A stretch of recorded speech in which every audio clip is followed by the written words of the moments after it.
অভিযান চলতেই আছে। গতকালকেও আমাদের 23 জন বিভিন্ন মামলা ফাঁসির সহ 23 জন আসামিকর্তা ছিল। আজকেও আমাদের মোট 7 জন আসামিকর্তা আছে, মাদক মামলা আসামি সহ ফাঁসির সহ 7 জন আসামিকর্তা আছে। এর মধ্যে এক গুরুত্বপূর্ণ হলো ফিরোজ শাহরুবেন। এ হলো জুলাই আন্দোলনে বৈষম্য ছাত্রদের হামলা করেছিল, লাঠিহাতে হামলা করেছিল। সে ভিডিও ফুটেজ আছে, সে ভিডিও ফুটেজ থেকে আমরা শনাক্ত করে তাকে গ্রেপ্তার করছি। গতকালকে সন্ধ্যা আজকে রেকর্ড পাঠাবো।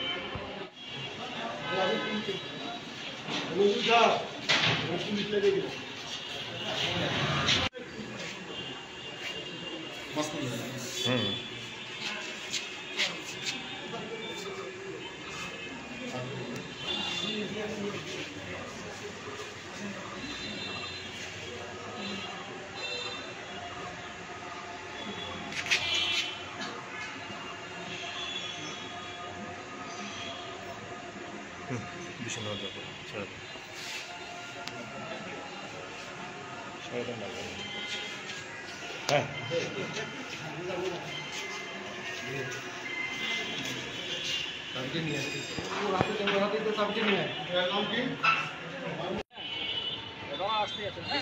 আরে ওইদিকে যাবো না তো আমি।